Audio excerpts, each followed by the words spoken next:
violent gang members. But it's true, we've been given exclusive access to the Salvation Proclaimers Anointed Church in South London, where more than half the worshippers used to be in a gang. The church is on a mission to save troubled young people, providing a safe space where they can go and talk to someone. And their approach has been welcomed by the Metropolitan Police, the largest force in England and Wales. Our reporter, Noel Phillips, has been to see how they do it. This is how one church is using former gang members to tackle knife crime. Before I actually became a gang member, I was actually stabbed. I'm on my way home back from football. The lives of these young men may be the most remarkable.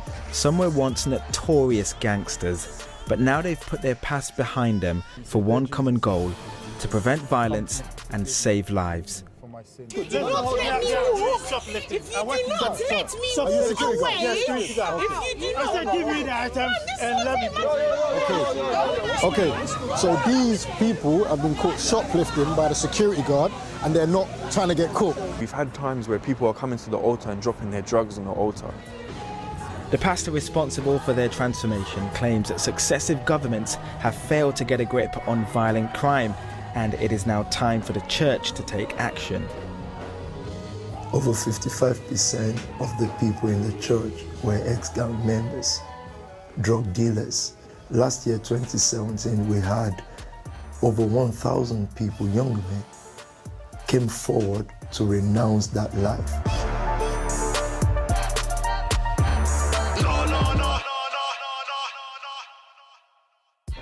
You don't look like you're ready for the war.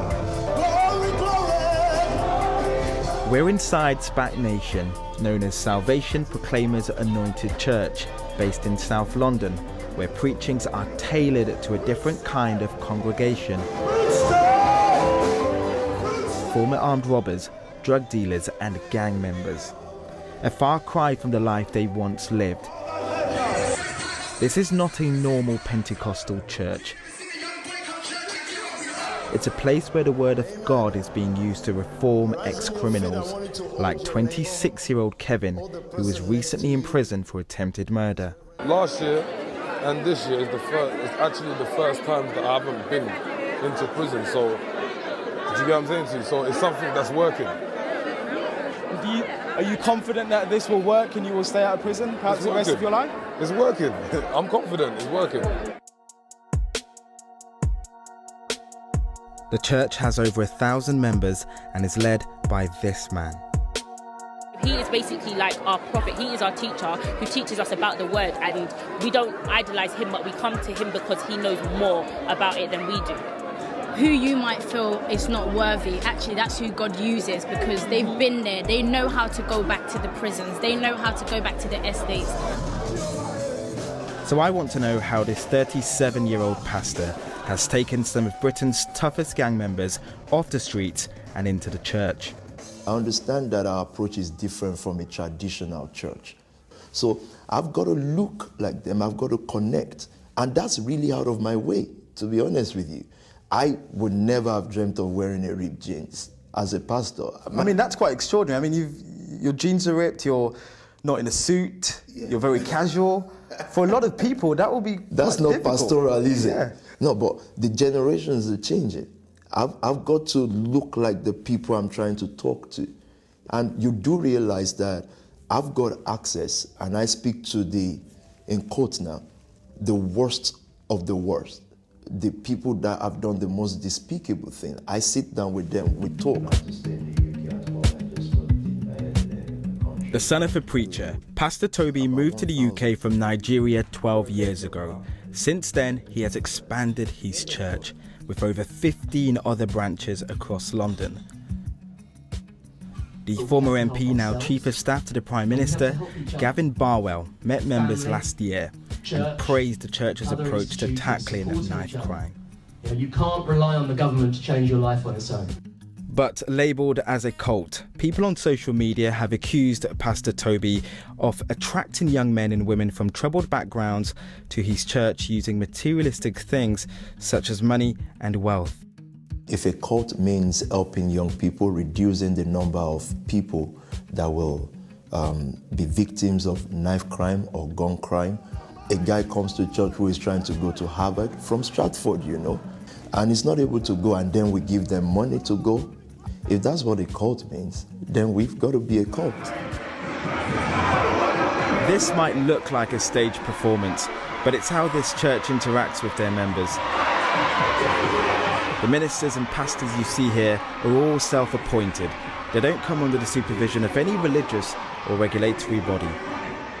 In a society that doesn't always offer second chances, the people like these young men, they say they are living proof that former gang members like them can make a difference in communities struggling to cope with knife crime.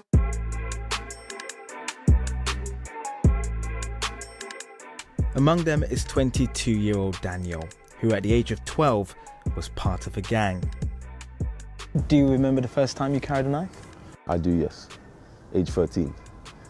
I took it to school, but although I didn't do nothing with it, it was there for protection. It's like reckless abandonment.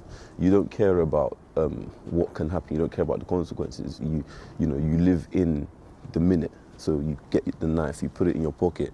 You don't think about, oh, there's police down the road, or what if I get into a problem and I actually have to use this? It's just there, and whatever happens, happens, you know. Have you ever been stabbed? Yes, I have. Well, I was caught up in a rival gang area, actually around here in Brixton, and I was actually approached by 4 members of a rival gang. I tried to escape, but I was caught, and I was actually stabbed in my leg. This is now Daniel's life. He now preaches peace in Brixton, the very same neighbourhood he once terrorised.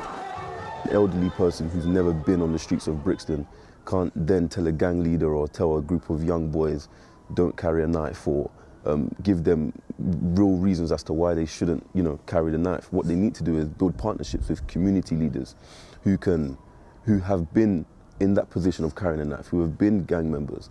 Before I came into the house of SPAC, I was known as a lot of things. Before I actually became a gang member, I was actually stabbed on my way home back from football. The reason why I'm standing here today is not only because of it's not only because of myself, basically. It's I'm basically saying to everybody else, I'm living proof that you can actually make a frightening change. testimony. 23-year-old Stephen, who is now an evangelist, has lived a life of drugs and extreme violence. If it wasn't for the church, there would be no change for me. Basically, in other words, my job is not only to target gangs, but to anyone else in the streets that needs saving.